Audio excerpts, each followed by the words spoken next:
세계에서 가장 매혹적인 고고학 유적지를 둘러보는 여행에 오신 것을 환영합니다. 각 장소는 고대 문명과 잃어버린 문화를 엿볼 수 있는 독특한 창구를 제공합니다. 우리와 함께 이 유적지가 제공하는 놀라운 건축물, 예술적 보물 및 매혹적인 이야기를 탐색하고 과거의 신비를 밝히고 인류 유산의 풍요로움을 기리는 데 동참하십시오. 1위. 시베리아의 잃어버린 도시로 알려진 아르카임은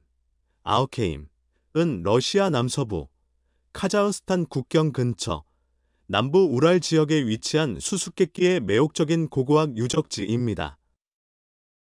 1987년 러시아 고고학자 팀에 의해 발견된 아우케임은 그 복잡성과 그 기원과 목적을 둘러싼 미지의 특성으로 인해 연구자와 역사 애호가들의 흥미를 끌었습니다.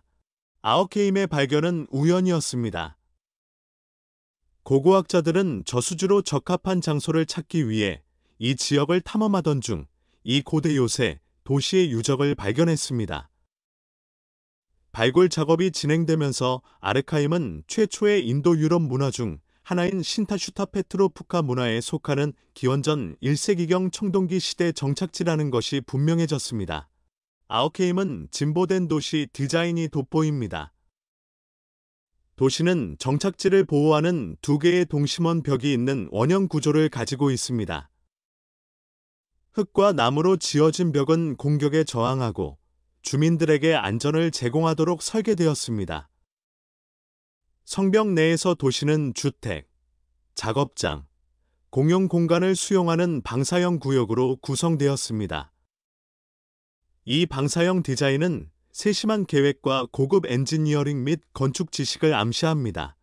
아우케임의 가장 매력적인 측면 중 하나는 천문학적 정렬입니다.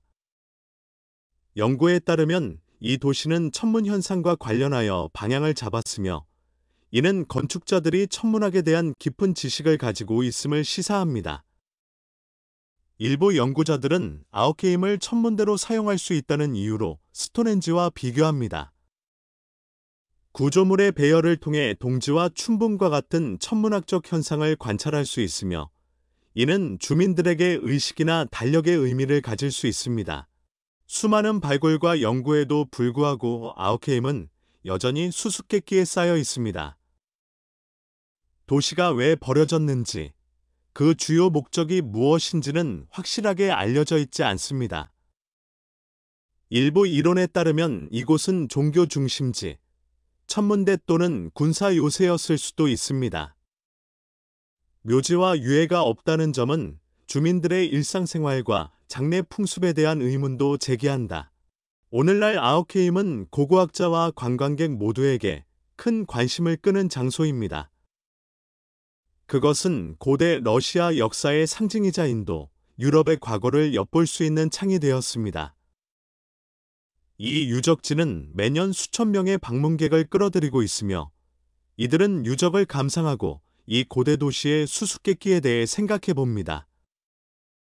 아우케임은 또한 많은 사람들이 이곳을 권력의 신성한 장소로 여기면서 이 지역의 문화적, 정신적 르네상스에 영감을 주었습니다.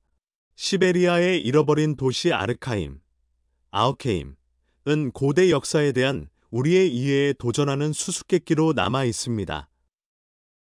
이곳의 진보된 도시 계획, 천문학적 정렬, 그리고 이곳을 둘러싼 신비로움은 이곳을 연구하고 방문하는 사람들을 계속 매료시키고 있습니다. 아우케임은 고대 인도 유럽 문화에 대한 공학 및 지식에 대한 증거일 뿐만 아니라 과거의 비밀을 계속해서 탐구하고 밝혀내도록 초대합니다. 2번. 녹색 테이블. 미국 콜로라도 남서부에 위치한 이 국립공원은 아너사지, 나고도 알려진 조상 푸에블로족이 건설한 인상적인 절벽 거주지로 유명한 국립공원입니다. 이 공원은 1906년에 설립되었으며 면적은 5만 2천 에이커가 넘습니다. 조상 푸에블로족은 대략 서기 600년부터 1300년까지 이 지역에 거주하여 농업을 기반으로 하는 복잡한 사회를 발전시켰습니다. 메사 베르데의 가장 주목할 만한 건축물 중에는 150개가 넘는 방과 23개의 키바, 의식실, 가 있는 가장 큰 절벽 주거지인 클리프 궁전, 클리프 팰리스. 과 계단과 좁은 터널이 있어 접근이 어려운 것으로 알려진 발코니 하우스, 베이커니 하우스. 가 있습니다. 또 다른 주목할 만한 건축물은 약 130개의 방과 8개의 키바를 갖춘 가장 잘 보존된 건물 중 하나인 스프루스 트리 하우스, 스프루스 트리 하우스입니다. 절벽 주거지는 주로 서기 1100년에서 1300년 사이에 사암 블록과 점토 모르타르를 사용하여 지어졌습니다. 이러한 구조는 요소와 가능한 공격에 대한 보호를 제공했습니다. 조상 푸에블로 사람들도 절벽으로 이주하기 전에 메사 꼭대기에 집과 키바를 지었습니다. 메사 베르데는 고대 푸에블로 사람들의 삶과 문화에 대한 독특한 통찰력을 제공하는 매우 중요한 고고학 유적지입니다. 절벽 주거지 외에도 공원에는 수많은 마을 유적과 메사 꼭대기 곡물 창고가 있습니다. 방문객들은 가이드 투어, 등산로, 유물을 전시하고 원주민의 역사와 문화에 대한 정보를 제공하는 박물관을 통해 공원을 탐험할 수 있습니다. 이 공원은 중요한 역사 및 문화 유적지일 뿐만 아니라 깊은 협곡과 광활한 고원이 있는 주변 경관의 멋진 전경을 제공하여 역사, 고고학 및 자연의 아름다움에 관심이 있는 방문객에게 독특한 경험을 제공합니다. 3번, 카랄, 페루의 카랄, 커렐은 미국에서 가장 오래된 고고학 유적지 중 하나입니다. 리마에서 북쪽으로 약 200km 떨어진 수페밸리, 수프밸리에 위치하고 있습니다. 1948년에 발견된 이 고고학 단지는 약 기원전 2600년까지 거슬러 올라가는 고대 문명으로 알려져 있으며 아메리카 대륙과 세계에서 가장 오래된 문명 중 하나입니다. 커렐은 메조아메리카와 남아메리카에 더 잘 알려진 문명보다 앞서 있었던 도자기, 이전 문화인 커렐 수프 문명의 수도였습니다. 커렐 유적지는 일련의 계단식 피라미드, 원형 광장, 원형 극장 및 주거지로 구성되어 고급 도시 계획과 복잡한 사회 조직을 보여줍니다. 가장 주목할 만한 특징 중에는 현장에서 가장 인상적인 구조물인 대 피라미드와 광장 및 의식 공간으로 구성된 복잡한 시스템이 있습니다. 커렐의 발견은 관계 농업에 기초한 경제와 정교한 종교 및 문화적 관행을 갖춘 정교한 사회를 보여주었습니다. 이 고고학 유적지는 그 연대와 구조적 복잡성뿐만 아니라 아메리카 대륙 최초 거주자들의 연대기와 문화적 능력에 대한 이전 개념에 도전하면서 아메리카 문명의 기원과 초기 발전에 대해 밝혀주는 점에서도 중요합니다. 4번, 팔렌케, 멕시코 팔렌케. 팔렌케는 치아파스주에 위치한 마야 문명의 유명한 고고학 유적지입니다. 인상적인 건축물과 역사적, 문화적 중요성으로 유명합니다. 서기 3세기경에 건설된 팔렌케는 서기 7세기에서 9세기 사이에 전성기를 누렸으며 마야 지역에서 가장 중요한 도시 중심지 중 하나였습니다. 팔렌케 유적지는 정교한 구조, 조각된 기둥, 첨단 배수 시스템을 결합한 독특한 건축물로 지어진 장엄한 사원, 궁전, 피라미드가 특징입니다. 가장 상징적인 건축물 중에는 메소아메리카에서 발견된 가장 부유한 왕릉 중 하나인 파칼 왕의 무덤이 있는 비무니 사원, 템펠 오브 인스크리프션즈이 있습니다. 팔렌케는 기념비적인 건축물 외에도 고대 마야의 역사, 정치, 종교적 신념에 대한 귀중한 정보를 제공하는 상형문자 비문으로도 유명합니다. 이 비문을 통해 고고학자와 금석학자는 통치자, 그들의 정복 및 의식에 대한 세부 사항을 밝힐 수 있었습니다. 팔렌케는 계속해서 연구의 대상이 되어 마야 문명에 대한 우리의 이해를 풍부하게 하는 새로운 발견을 지속적으로 공개하고 있습니다. 건축학적 아름다움과 문화적 유산으로 인해 이곳은 멕시코와 세계에서 가장 매력적인 고고학 유적지 중 하나가 되었습니다. 5번, 투르키의 아투사, 터키의 아투사, 에터사는 아나톨리아 중부 지역에 위치한 히타이트 제국의 고대 수도의 고고학 유적지입니다. 기원전 17세기경에 건설된 투사는 기원전 14세기에서 13세기 사이의 전성기 동안 히타이트족의 정치, 문화 중심지였습니다. 아투사, 에터사, 유적지는 의식, 주거, 행정 구조를 갖춘 광범위한 벽으로 둘러싸인 지역을 포함합니다. 가장 주목할 만한 기념물 중에는 부조와 조각품으로 장식된 사원, 궁전, 기념비적인 문이 있습니다. 나이온 게이트, 나이언 게이트는 제국의 힘과 힘을 상징하는 사자 조각상 옆에 있는 장엄한 입구로 눈에 띕니다. 아투사, 에터사는 행정, 외교, 종교 문서를 기록하는 데 사용되는 복잡한 서령 문자 체계로 유명합니다.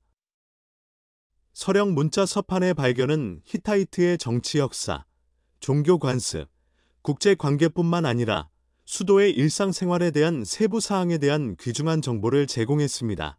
19세기 아투사의 발견은 고대 아나톨리아와 히타이트 문명에 대한 우리의 이해에 혁명을 일으켰습니다.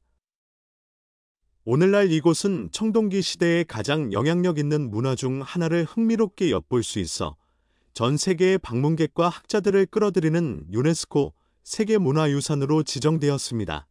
6번. 나룽가르 불교 아카데미. 중국 불교 교육에 전념하는 나룽가르 불교 아카데미는 1980년에 설립되어 결국 세계 최대의 불교 대학이 되었습니다.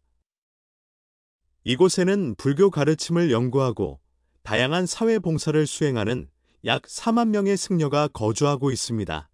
규모에도 불구하고 이 아카데미는 중국 전역과 전 세계에서 많은 학생들을 끌어모으고 있습니다. 아카데미 건물은 학생들이 거주하는 산비탈에 위치한 작은 빨간 집이 특징입니다. 아카데미에는 전기 공급 장치가 있지만 물 시스템이 없기 때문에 학생들은 우물에서 집까지 물을 길어야 합니다. 번호 7. 포트로얄. 1655년 영국은 스페인이 지배하던 자메이카를 정복했습니다. 그들은 방어를 보장하기 위해 남동쪽 해안, 킹스턴 항구 어귀에 포트로얄, 포어트 로이엘이라는 비공식 수도를 세웠습니다. 1657년에 주지사 에드워드 데이는 일단의 사략선이 포트로얄에 정착하는 것을 허용했습니다. 곧 포트 왕립 정부는 스페인에 맞서 해적을 보호하는 대가로 해적을 보호하는 것이 관례가 되었고 주민의 거의 절반이 코르소에 연루되었습니다. 당연히 포트로얄은 악덕의 안식처였습니다. 건물의 약 4분의 1은 술집이나 매춘업소였습니다. 1692년 6월 7일 규모 7.5의 지진이 포트로얄을 강타한 뒤 쓰나미가 뒤달았습니다. 도시가 건설된 모래는 액화되었고 건물, 도로, 사람은 모래에 흡수되었습니다. 도시의 총 33에이커가 12m의 물에 잠겨 2,000명이 사망했습니다. 어떤 사람들은 이 사건을 세상에서 가장 사악하고 죄 많은 도시에서 벌어지는 형벌로 여겼습니다. 가라앉은 도시의 대부분은 섬뜩할 정도로 온전한 상태로 남아있어 수중 폼페이라는 명성을 얻었습니다. 1686년에 술병, 파이프, 주방용품, 회중시계 등 수많은 물건이 회수되었습니다. 1999년에 포트로얄은 국가문화유산으로 지정되었습니다. 8번. 레이크 반 캐슬. 2016년 수중 사진작가 테이선 세이안드가 이끄는 다이버팀은 어딜서바즈라는 수백 년 된 도시 항구 근처의 벤 호수 바닥에서 요새를 발견했습니다. 이 지역을 잘 아는 고고학자들은 호수에서 발견할 만한 것이 거의 없다고 팀에 경고했습니다. 그러나 다이버들은 포기하지 않고 조사를 계속했는데 이는 호수 표면 아래에 고대 유적지가 있다는 지역 소문에 영감을 받아 조사를 계속했습니다. 요새가 발견된 후 실러는 현지 언론의 성벽의 높이가 3-4m에 달하며 유적지의 길이는 약 1km에 달한다고 말했습니다. 유적의 비디오 이미지는 느슨한 돌더미부터 매끄러운 정사각형 벽까지 모든 것을 보여줍니다. 번호 9. 요나구니. 1987년 일본 류큐 제도 근처에서 발견된 신비한 수중 기념물인 요나구니 수중 유적지는 다이버와 과학자들의 흥미를 끌었습니다. 길이가 46m가 넘는 이 건물은 계단, 블록 등 다양한 모양의 암석 구조물을 갖추고 있습니다. 일부 지질학자들은 이곳이 지진 활동에 의해 형성된 자연 지형이라고 생각하지만 빙하기 이후 해수면 상승으로 인해 물에 잠긴 신석기 시대 정착지일 수 있다고 추측하는 사람들도 있습니다. 인간의 흔적이나 고대 상징을 암시하는 표면과 같은 흥미로운 특징과 함께 기원에 대한 불확실성으로 인해 요나구니는 신화 속의 아틀란티스에 필적하는 수수께끼로 변했습니다. 번호 10. 파블로페트리. 현대 그리스 남쪽의 지중해 바닥에는 가라앉은 도시 파블로페트리가 있습니다. 고고학자들은 한때 번화했던 이 항구가 현재 수심 4m에 이르며 그 기원이 약 5,000년 전으로 거슬러 올라가 지금까지 발견된 가장 오래된 수중 도시라고 믿고 있습니다. 파블로페트리는 200년 이상 동안 번영을 누린 후 기원전 1000년경에 지역의 지형을 변화시킨 강력한 지진으로 인해 가라앉았습니다. 해양 지질 고고학자인 니콜러스 플레밍 박사는 1967년에 파블로페트리를 발견했습니다. 1968년에 케임브리지 대학의 고고학자 팀은 일종의 혼란 끝에 유적의 지도를 작성하고 기원전 2800년으로 연대를 정했습니다. 파블로페트리는 도로, 물 관리 시스템, 잘 설계된 건물 등에서 알 수 있듯이 시대를 앞서갔습니다. 침식으로 인해 유적이 영향을 받았지만 석조 기초, 사원 유적, 광장, 무덤 및 기타 건물을 포함한 파블로페트리의 구조물은 놀라울 정도로 잘 보존되어 있습니다. 도시의 주민들은 아마도 농부, 어부, 가축 사육자, 직물 생산자였을 것입니다. 파블로페트리는 중요한 무역로를 따라 중요한 위치를 차지했습니다. 2009년에 연구원들은 도시의 3D 디지털 표현을 만들어 파블로페트리가 전성기 동안 어떤 모습이었을지에 대한 현실적인 시각을 제공했습니다. 번호 11. 토니스. 이집트 해안, 나일강 어귀 근처에 위치한 고대 항구 도시. 이 도시는 고대 이집트의 중요한 경제 및 상업 중심지로 부각되었으며 이집트 내륙으로 향하는 물품이 나일강으로 들어가는 중요한 입구 역할을 했습니다. 나라도 마찬가지고 그 반대도 마찬가지다. 수세기에 걸쳐 도시는 지진, 산사태 등 다양한 자연재해를 겪었고 이로 인해 결국 바다에 가라앉았습니다. 수세기 동안 토니스는 물속에서 잊혀졌습니다. 2000년에 프랭가디오, 가 이끄는 고고학자 팀이 잃어버린 도시를 재발견했습니다. 고고학 발굴을 통해 고대 항구 도시의 삶과 고대 지중해 해상, 무역에서의 역할에 대한 매혹적인 통찰력을 제공하는 풍부한 인공물, 동상, 사원, 비문 및 기타 유적이 드러났습니다. 이 발견을 통해 연구자들은 이집트와 그리스, 로마 등 고대 세계의 다른 문명 사이의 상호작용에 대해 더 많이 배울 수 있었습니다. 번호 12. 클레오파트라의 수중 궁전. 클레오파트라의 신비한 왕국은 이집트 근처 아부키르만에 위치해 있습니다. 여러 번의 다이빙 동안 과학자들은 궁전의 기초와 스핑크스 조각상과 같은 파라오 시대의 흔적을 발견했습니다. 번호 13. 수중도시 레온. 레온시의 역사는 이니 왕조로 거슬러 올라가며 1959년에 바다에 흡수되었습니다. 수년 동안 이곳은 신비한 장소였으며 수중 유적을 탐험하려는 수천 명의 다이버를 끌어모았습니다. 번호 14. 바이에. 이탈리아 남부 캄파니아 지역, 나폴리시 근처에 위치한 고대 해안 도시입니다. 로마 시대의 바이에는 호화로운 빌라, 온천, 그림 같은 풍경으로 인해 번영하는 관광 및 주거 중심지였습니다. 이 지역에는 황제와 귀족을 포함한 로마 엘리트들이 인기 있는 목적지였으며 이 지역에 웅장한 거주지를 지었습니다. 그러나 수세기에 걸쳐 바이아에는 인근 베수비오 산에서 발생한 지진과 화산 폭발을 비롯한 일련의 자연재해가 발생했습니다. 그러나 실제로 도시를 침몰시킨 원인은 지진 활동과 지반 침하였으며 이로 인해 점차 바이아의 많은 부분이 바다 아래로 가라앉았습니다. 오늘날 고대 도시 바이아의 대부분은 이미 나폴리만의 물에 잠겨 있습니다. 고고학자들은 이 잃어버린 도시의 유적을 연구하기 위해 수많은 수중 조사를 수행했습니다. 가장 주목할 만한 발견물 중에는 고대 로마 빌라 유적, 모자이크, 조각상 및 온천탕 구조물이 있습니다.